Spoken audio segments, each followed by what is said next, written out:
speaker has first-hand experience of fighting the lefty blob at the heart of government.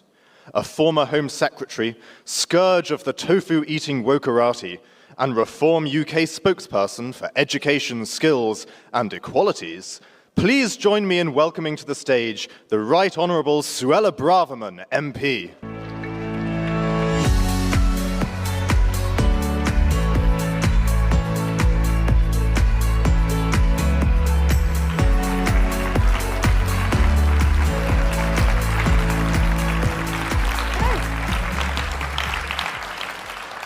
Good afternoon, CPAC GB. Very exciting. What a historic occasion. Are there any Guardian reading, tofu eating wokerati in the room? Let's just get it over and done with now. I heard some noise over there. You're looking like the naughty ones, the naughty corner over there. Wasn't it lovely to hear Jacob? So Jacob was exactly. Can't applaud him enough. Dear friend of mine. And we worked together in government for many years trying to fight the lefty blob. I just wish he would see the light and understand that the Conservative Party, I'm afraid, is dead. And the only way to stop Labour, to bring an end to socialism, will be to vote Reform at the next general election. To everyone on the right,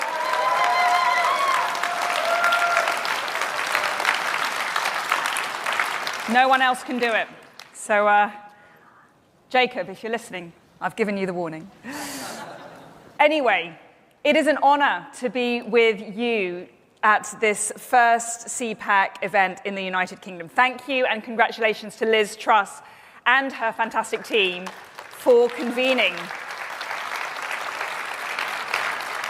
and for making this important, vital conference possible. It is absolutely essential that thinkers, experts, leaders of the right come together and work together, because we need to be loud, we need to be brave, we need to be smart to win, because millions of people out there in the United Kingdom are depending on us. They are crying out for the right to keep fighting and for us to win, and this is where it starts. So thank you, Liz, and to the team at CPAC.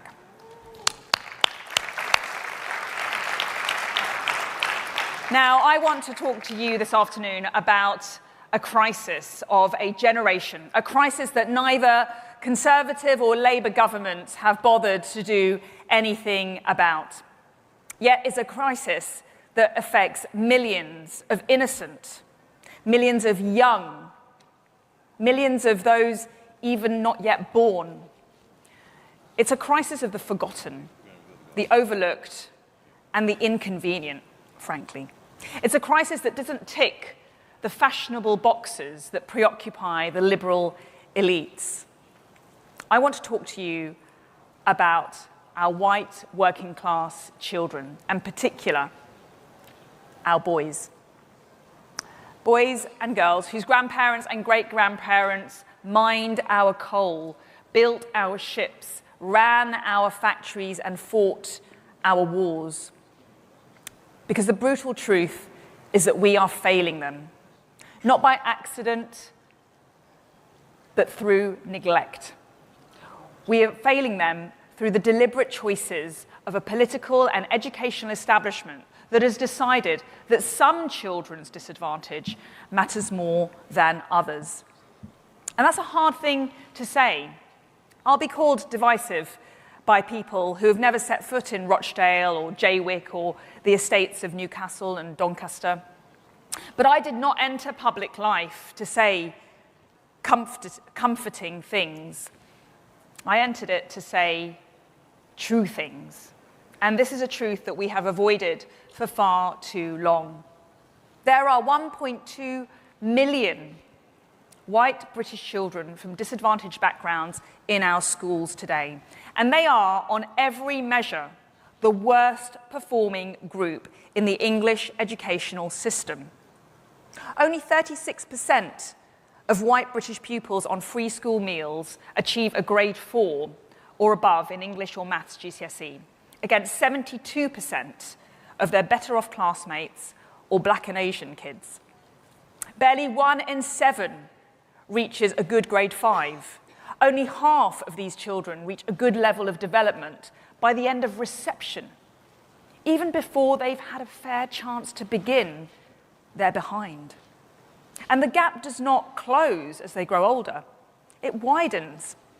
It widens at primary school. It widens again at secondary school.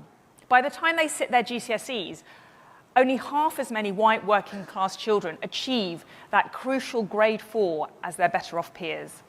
Young, white British male pupils on free school meals are the least likely to go to university. They're more likely to be in NEET, not in education, employment, or training. We've got 1 million of those now, in between 18 to 24 years old. They're more likely to end up in prison or have a mental health problem. And suicide is the biggest killer of men under 50.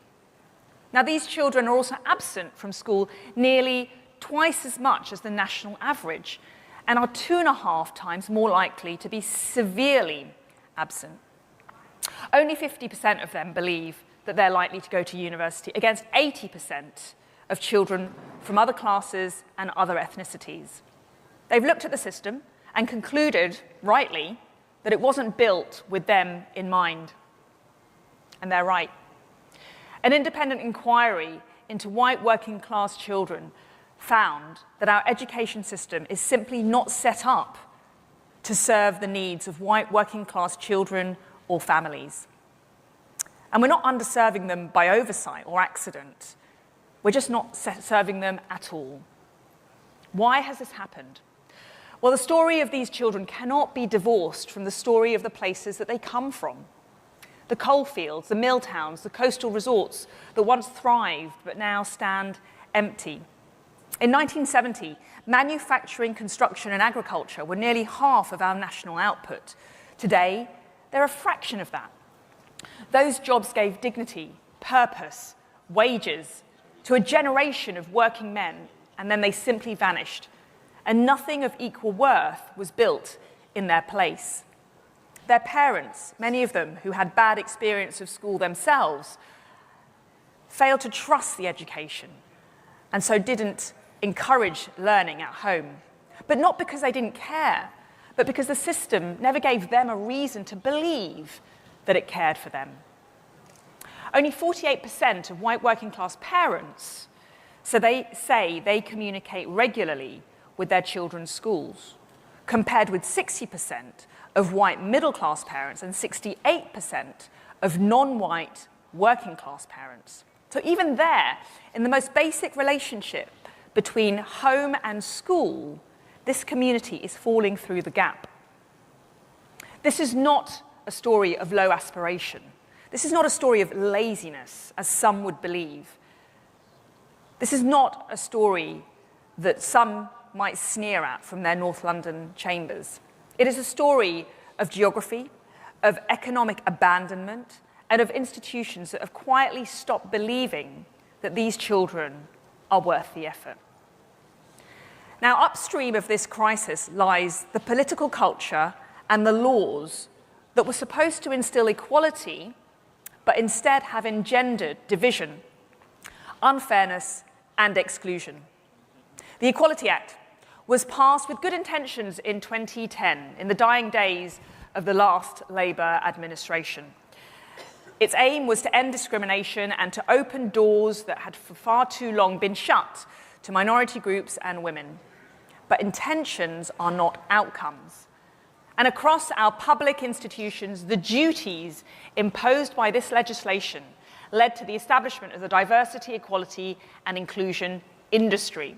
The Act introduced the concept of protected characteristics, where you're defined more by the color of your skin, your gender, or your age, rather than the content of your character.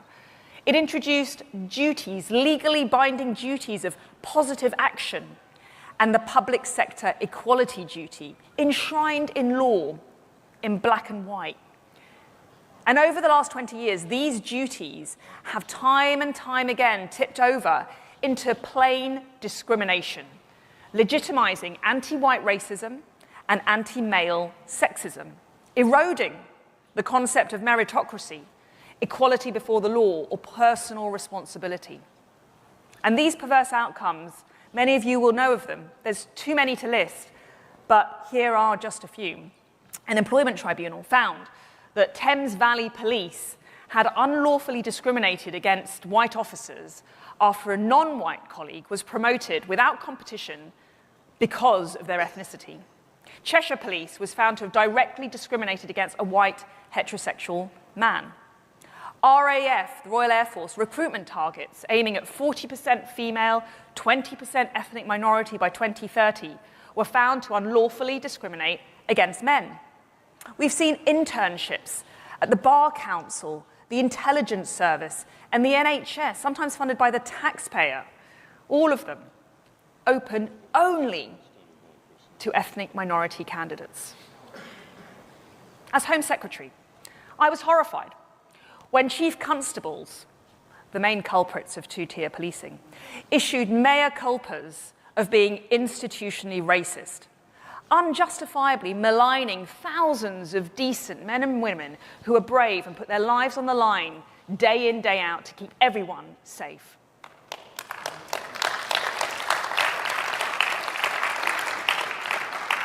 Police chiefs also asked me to fund and support their now notorious Race Action Plan back in 2022. I read it. It was a document riddled with appeasement, anti-white prejudice, and which made a mockery of the doctrine of policing without fear or favour. It urged, in explicit terms, not even subtly, explicitly, it urged the police to treat black suspects more leniently than white suspects. Give some people the benefit of doubt, but not everyone. In terms, it stated not to treat everybody the same way. You can imagine my response. I blocked it. I said to the police chiefs, come back to me with a knife crime action plan. Come back to me with a shoplifting action plan. Then you'll get my support. I never heard from them again. And it is a source of deep regret that after I left office, that invidious race action plan was adopted by my successors and rolled out throughout the country. And it was in Hampshire Police Force in Southampton that this policy contained in the race action plan led to the indefensible response from the police to the murder of Henry Novak. They should be ashamed of themselves.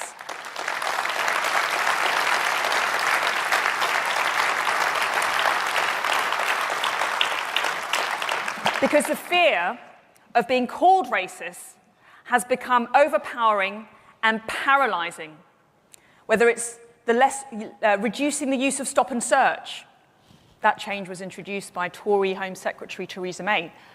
Or those police officers doubting Henry Novak. This has distorted much of the public sector. And it's the same with our other great scandal, the grooming gang scandal. White, working-class girls, many of them in care, many of them vulnerable, targeted, abused, some girls as young as 10, gang-raped by groups of largely Pakistani Muslim men in places like Rochdale or Rotherham, when ignored for years because the victims were the wrong kind of victims. And police officers, social workers, and teachers refused, they didn't just fail, they refused to take action out of their fear of being called racist. And consider this two-tier Britain grew up under 14 years of the Conservative government. Not an accident, because it was the last Conservative government that embraced the mantra of multiculturalism and political correctness as part of its #BeNice politics. Never forget that it was Conservative MPs who confessed as a badge of honour, a badge of moral virtue, that they were beneficiaries of white privilege. There were Tory MPs who took the knee after George Floyd. There were Tory ministers in government who declared that trans women are women. Even as Home Secretary, when I dared to tackle grooming gangs, to state the problem and take action, it was my own Conservative MP colleagues who accused me of Islamophobia, not just the left. Now, I don't say this to stoke grievance. I say it because inequality has been embedded in our society precisely because of attempts to create equality. Attempts to be anti-racist have institutionalized anti-white racism.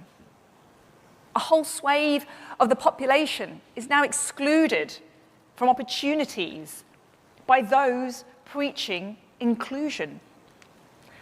A working-class boy from Sunderland, whose family have never owned a house, whose father may never have worked, is disadvantaged, full stop. And any policy, however well meant, that fails to see him because it's only looking at the colour of his skin is not equality. It's a new unfairness dressed up in the language of the old one. And that is precisely why Reform UK is the only party that has been frank, even if it's incurred backlash, frank about the inequality pervading our society, and promised to scrap the Equality Act.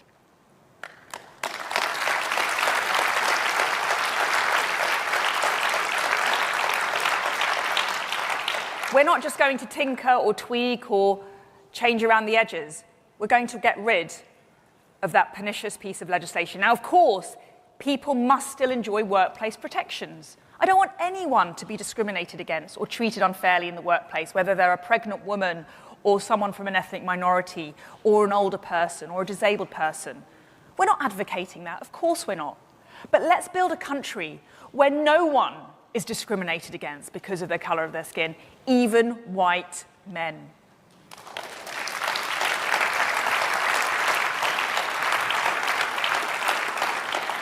Now, the same unfairness that we've seen at the high level has crept into how we teach in our classrooms. And for a generation now, a certain fashionable orthodoxy, let's call it a dogma, has held that Britain's story is chiefly one of oppression, that our institutions are systems of evil, and that the answer to inequality is to instill guilt in our children and grievance in others. Now, I'm not against teaching our children the fullness of our history, the difficult chapters as well as the proud ones.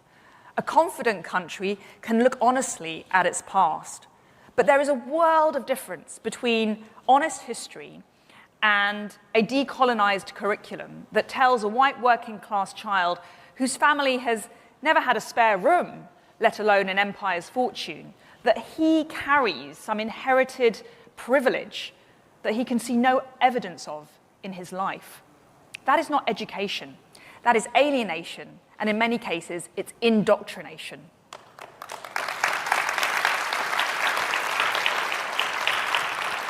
And it teaches exactly the wrong lesson to exactly the wrong child at exactly the moment he most needs someone and something to believe in.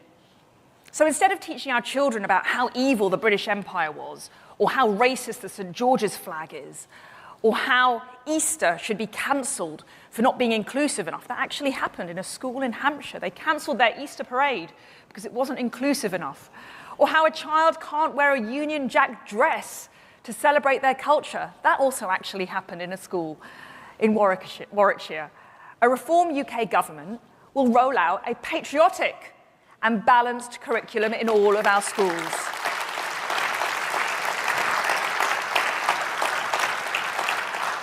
Instead of Refugee Week and schools flying the LGBTQ+ flag or the Palestinian flag, under a Reform government, every school will be obliged to fly the Union Jack.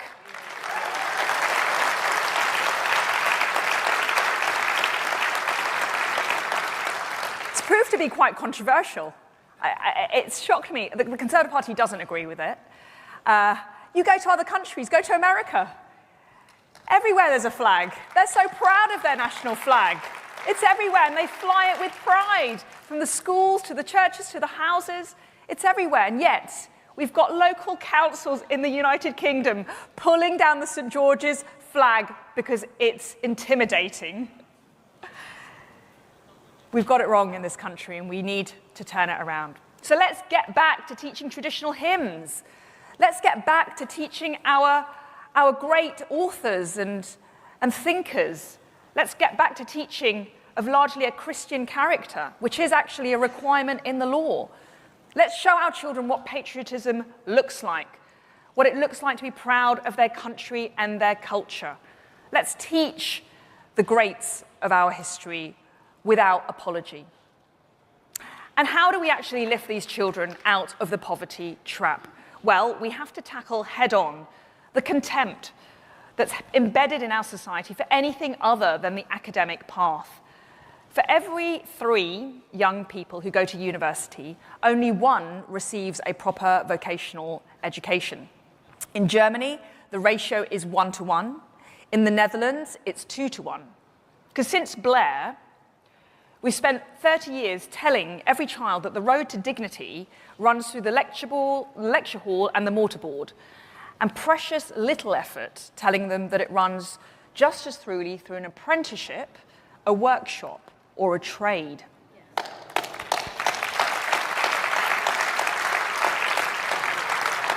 And it's simply not true that the academic road pays best or is the right one for everyone. A young person who completes a good level 4 apprenticeship is, 5 years later, on the data, earning some £12,500 more than a graduate of a low-value university course, £5,000 more than the average graduate, and without a penny of student debt. We've built a system and a snobbery to go with it that treats technical trainees as second-class citizens, and the graduate, whatever he studied, wherever he studied it, as a first-class citizen. That is wrong.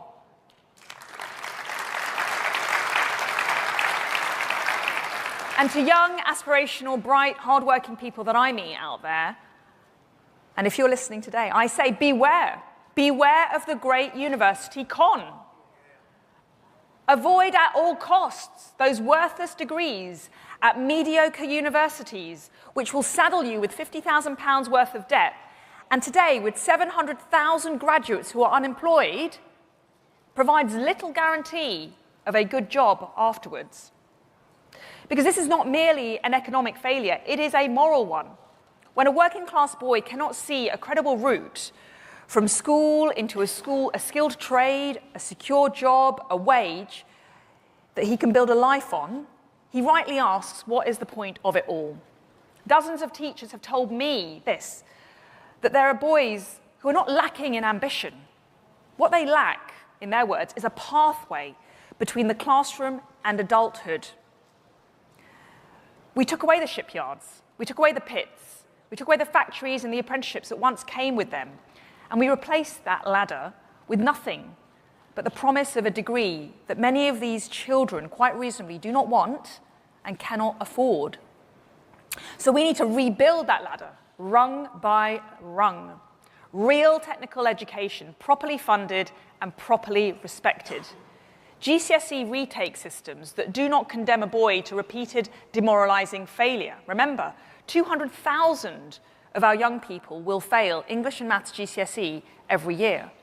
But instead, we need to build recognized transferable skills. A genuine right to sport and enrichment at every school, of the kind private schools have, always taken for granted, and state schools have too often gone without. And we also need to stop demonizing men, masculinity, and boys.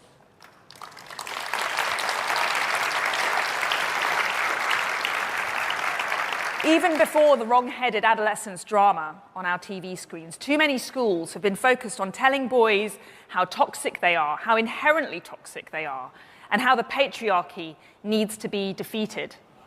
You know, misogyny is unacceptable, but so is misandry.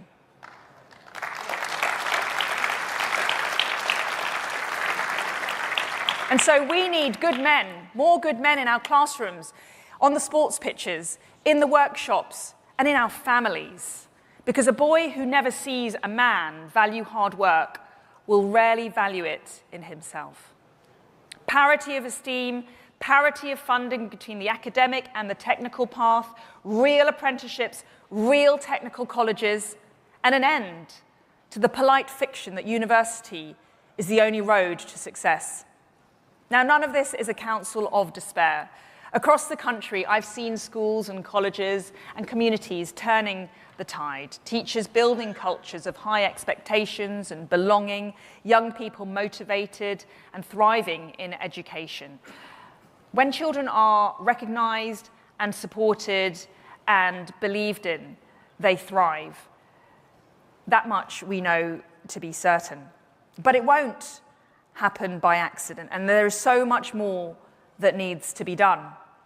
And it won't happen while our politics remains too frightened to name the problem for what it is. This is not about resentment. It's not about turning one community against another's. It is about the oldest and simplest principles of British fairness, that a child should be judged, supported, and given opportunity according to his need and his character, not isolated, favoured, or overlooked according to the colour of his skin. The boy from a pit village and the girl from a coastal estate are not privileged, and they're one of the most disadvantaged in our country. And it's time that our politics, our schools, and our laws treated them that way. We owe them more than pity. We owe them more opportunity. We owe them honesty. And above all, we owe them a country in which anyone can succeed, regardless of where you come from, regardless of what your parents did, regardless of how big your house was or what school you went to, regardless of the colour of your skin. That is the Britain that I believe in, and that is the dream that we can all make possible. Thank you. Thank you very much.